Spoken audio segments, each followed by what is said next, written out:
트럼프 대통령이 중국을 향해 공은 이제 중국에 넘어갔다고 밝혔습니다.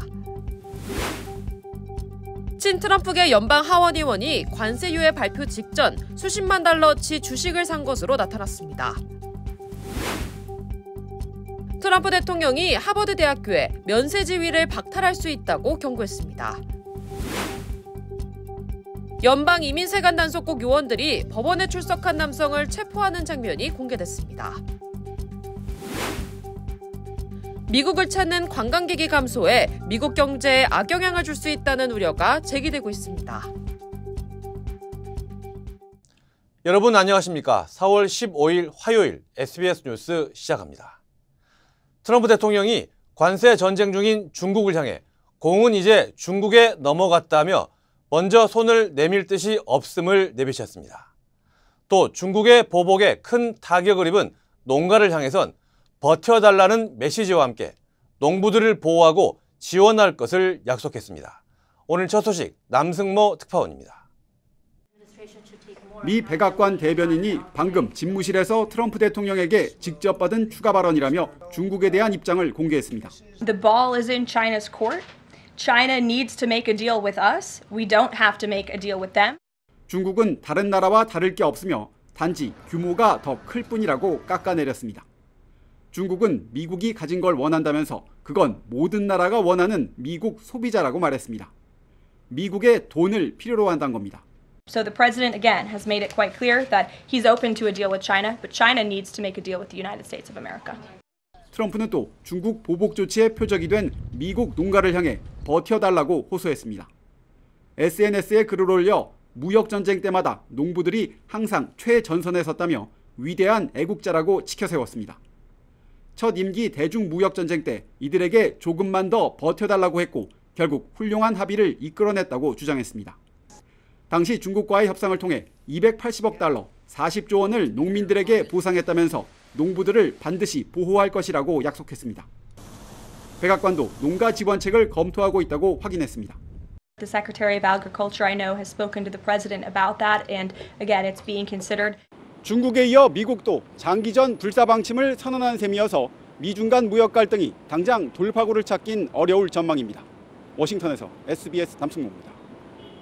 이에 맞서는 중국은 미국의 관세 폭탄이 두렵지 않다는 듯 비관세 수단까지 동원해 보복 조치를 쏟아내고 있습니다. 첨단 기술 산업의 필수적인 히토류 수출을 통제한 데 이어 미국 보잉사의 항공기 인도도 중단했습니다. 이어서 베이징 권난 특파원입니다. 미국의 145% 관세가 부과된 중국은 끝까지 싸우자며 국민을 독려하고 있습니다. 반미 감정이 확산하며 애국 소비, 즉 중국산 물건 사기 운동도 퍼지고 있습니다.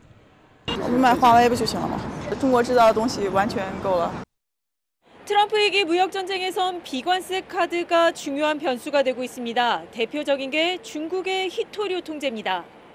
중국은 지난 4일부터 대미 보복 조치로 전기차 모터나 첨단 무기에 쓰이는 영구자석 핵심 소재 디스프로슘, LED 디스플레이 등에 들어가는 이트륨 등 히토류 7종 수출 통제를 시행하고 있습니다. 가공 기술이 아닌 본격적인 광물 수출 통제는 이번이 처음입니다. 특히 이번 통제 품목의 중국 생산 비중은 90%에 이릅니다. 중국이 더 이상 숫자 노름은 안 하겠다고 한 만큼 관세율 인상 대신 통제 대상 확대를 선택할 수 있습니다. 미국 백악관도 직접적인 타격을 우려하고 있습니다. The rare earth limits are being studied very carefully, and they're concerning, and we're thinking about all the options right now. 중국 정부는 자국 항공사에 미국산 보잉 항공기 인도 중단 명령을 내린 걸로 알려졌고 하얼빈 아시안게임을 겨냥해 사이버 공격을 했다며 미국 국가안보국 요원 3명을 공개 수배하는 등 전방위 압박도 병행하고 있습니다. 동남아 3개국 순방에 나선 시진핑 국가주석은 미국으로부터 46% 관세를 부과받은 베트남에서 일방적 괴롭힘에 공동 대응하자며 반미 전선 구축에 힘을 쏟고 있습니다. 특히 베트남과 말레이시아는 중국의 새로운 수출 시장이자 최근 중요한 히토류 공급지 또 가공지로 떠오른 만큼 공동 대책을 논의할 가능성도 거론됩니다. 베이징에서 SBS 권란입니다.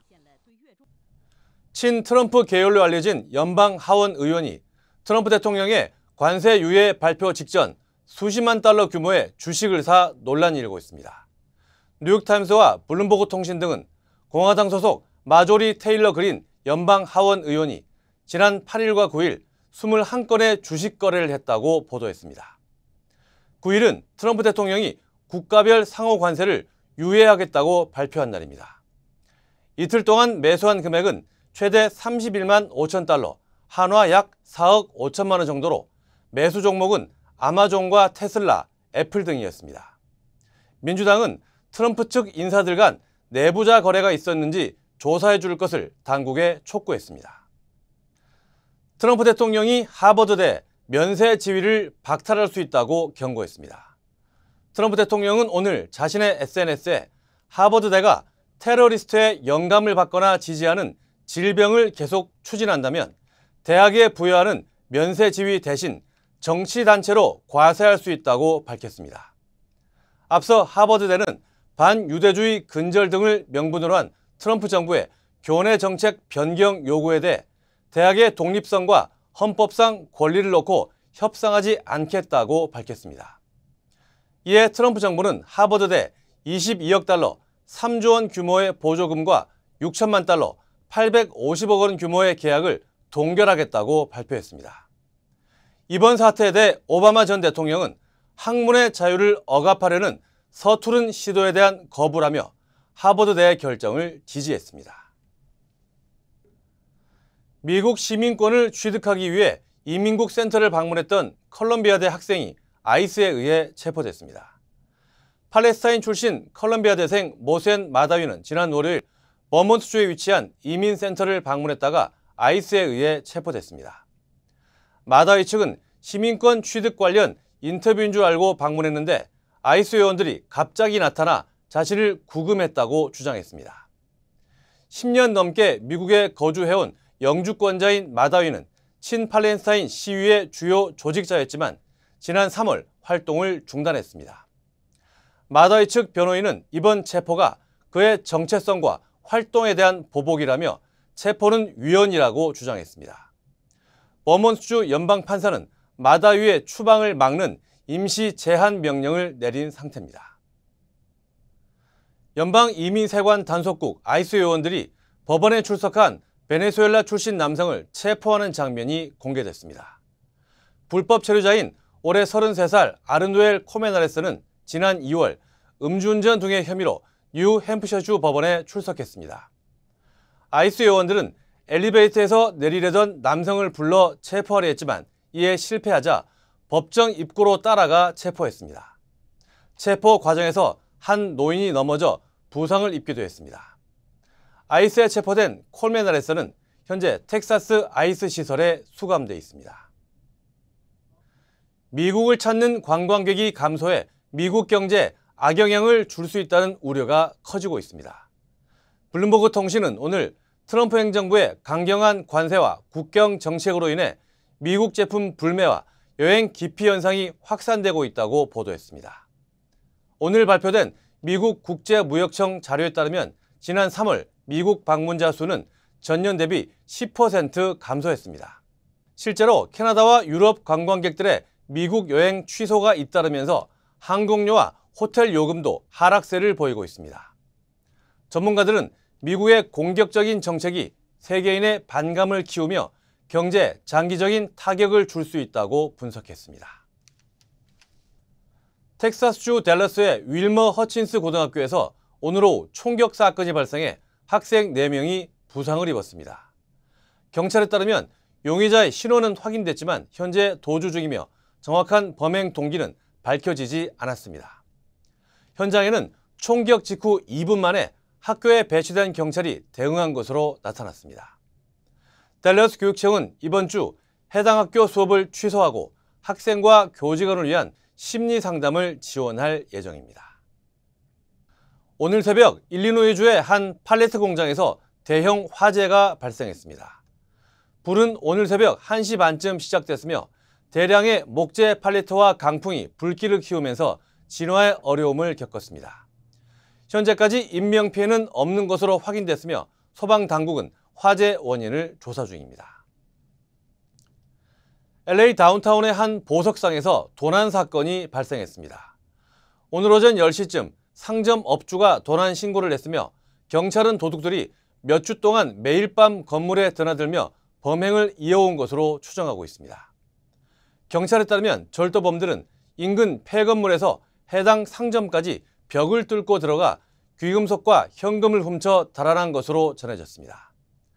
상점 측은 피해액이 최대 2천만 달러, 한화 약 270억 원에 달한다고 전했으며 경찰은 전문 절도단의 소행으로 보고 수사에 나섰습니다.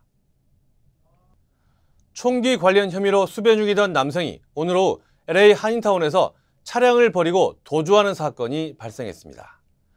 경찰은 오늘 오전 11시 반쯤 아람브라 지역에서 수배 용의자를 발견한 뒤 추격을 시작했습니다.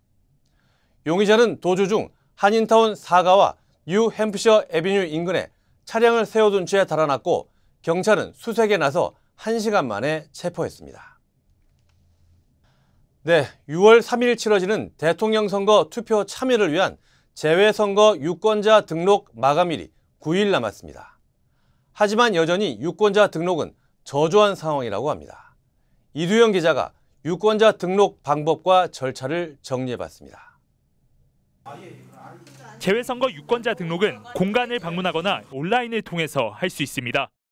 먼저 웹사이트를 통해 유권자 등록을 하기 위해서는 자신이 국외부재자나 재외선거인으로 투표할 수 있는지 확인해야 합니다. 국외부재자는 유학생, 국외 출장자, 주재원 등 한국에 주민 등록이 되어 있는 18세 이상의 대한민국 국민에 해당됩니다.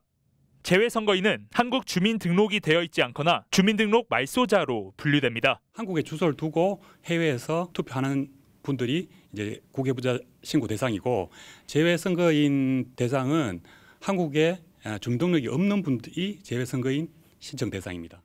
국외부재자와 재외선거인으로 구분한 후 이메일 주소를 입력해 본인 인증을 진행하고 개인정보를 입력하여 유권자 등록을 완료할 수 있습니다.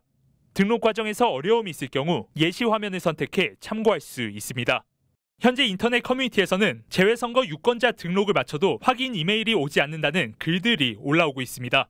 LA 총영사관 측은 21대 대선이 갑작스럽게 확정됨에 따라 초반에 등록 서류가 쌓였고 이를 처리하는 데 시간이 걸렸다고 설명했습니다. 그러나 현재는 확인 과정이 빨라지고 있다고 밝혔습니다.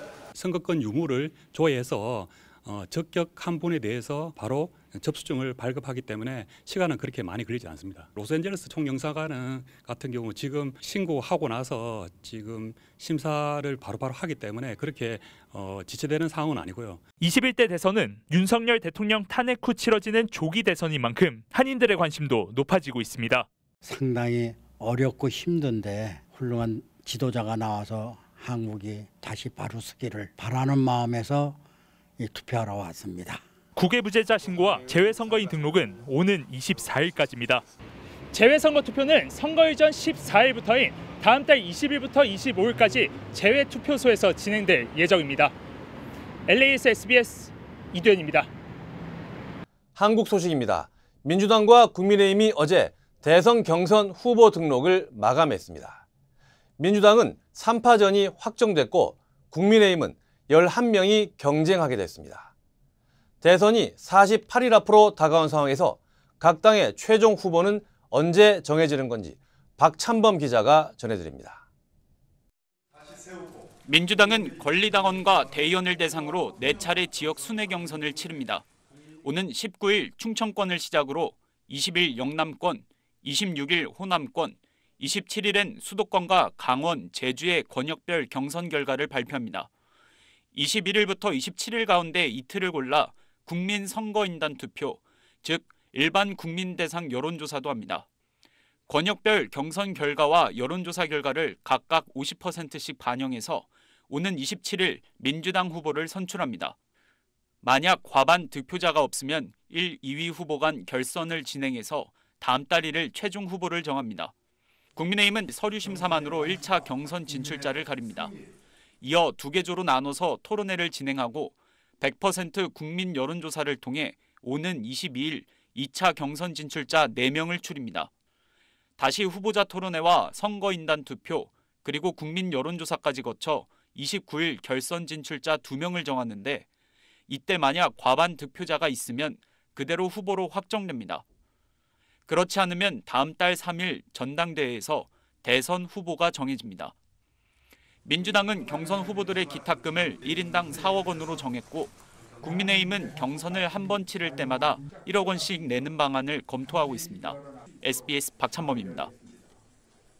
프랑스의 한 교도소 외벽에 여러 발의 총격이 가해졌고 또 다른 교도소에서는 직원들 차량에 동시다발적으로 불이 났습니다. 전국적 규모의 이번 교도소 공격은 정부의 마약 소탕 작전에 불만을 품은 범죄 조직의 소행으로 지목되고 있습니다. 파리 곽상은 특파원입니다. 프랑스 툴롱의 교도소 외벽, 여기저기 총알 자국이 선명합니다. 현재 시간 14일 밤부터 15일 새벽까지 자동 소총 공격을 받은 흔적입니다. 이 건물에서만 모두 15발의 총알 자국이 발견됐는데 이 가운데 한 발은 정문의 방탄문을 뚫고 들어가기도 했습니다. Parce que vu que ça comme ça a traversé, effectivement, ça aurait pu être plus grave que ce que ça a été. Heureusement, il n'y a pas eu de blessés, il n'y a pas eu de morts. 마르세유와 발랑스, 님, 낭테르 등 지역의 교도소 주변에선 동시다발적인 차량 화재가 발생했습니다. 교도소 직원들의 차량이 표적이 된 것으로 전해졌습니다. 일부 차량에선 수감자의 권리를 주장하는 낙서가 발견되기도 했습니다.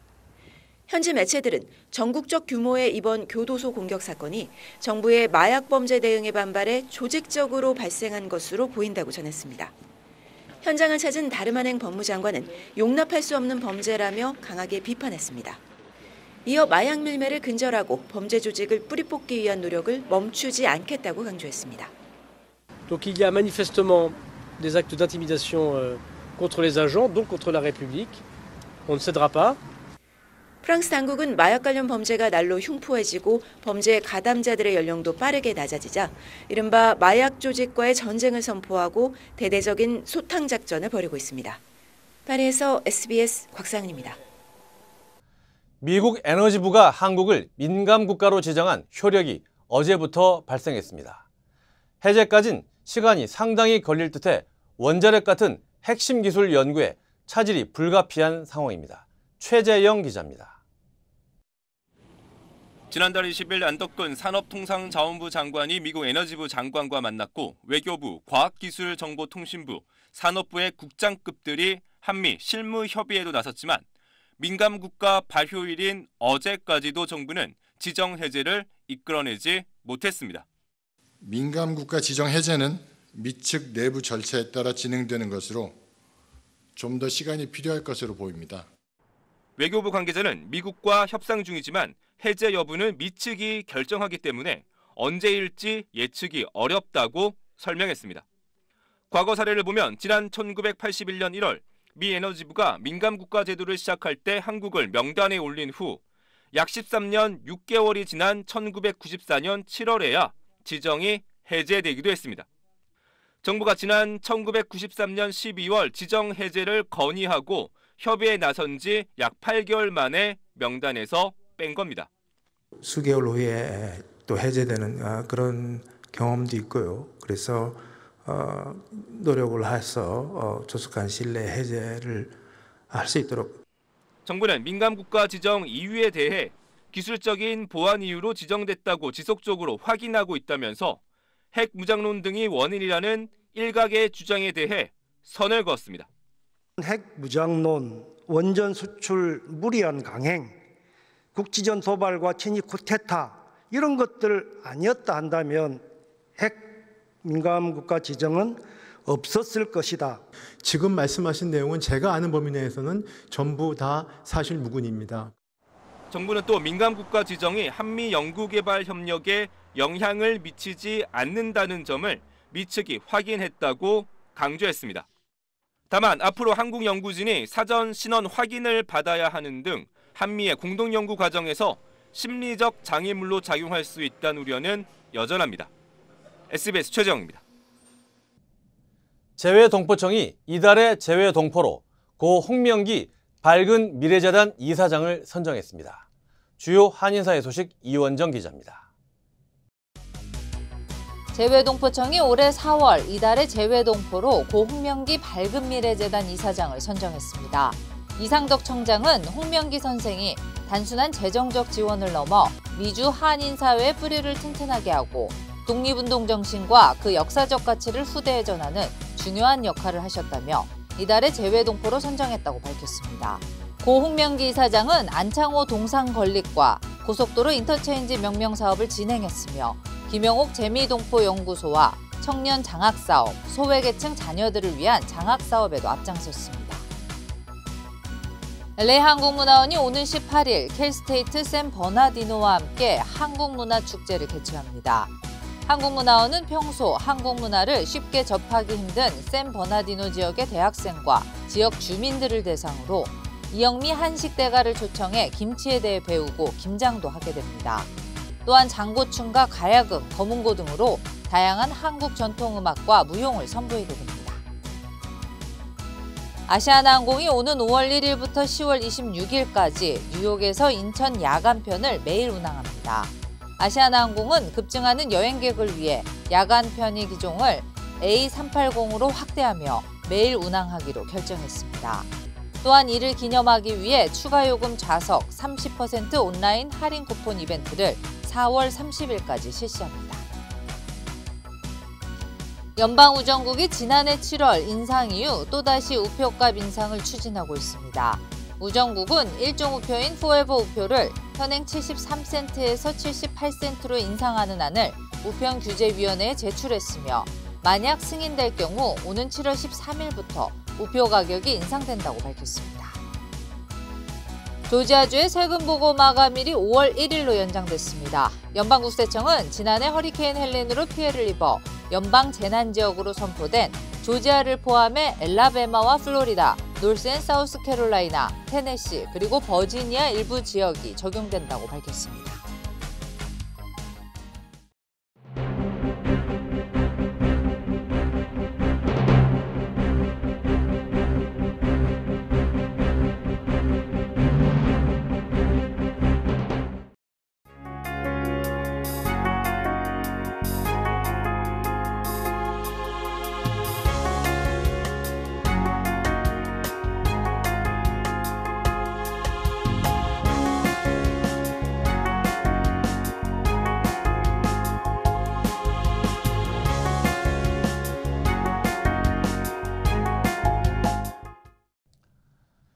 미중 관세 전쟁으로 피해가 불가피한 미국 내 농민들에게 트럼프 대통령이 지원을 약속했습니다. 농민들 외에 수많은 영세 자영업자들의 경제적 어려움도 귀담아 들었으면 좋겠습니다. 4월 15일 화요일 SBS 뉴스는 여기까지입니다. 저희는 내일 다시 찾아오겠습니다. 감사합니다.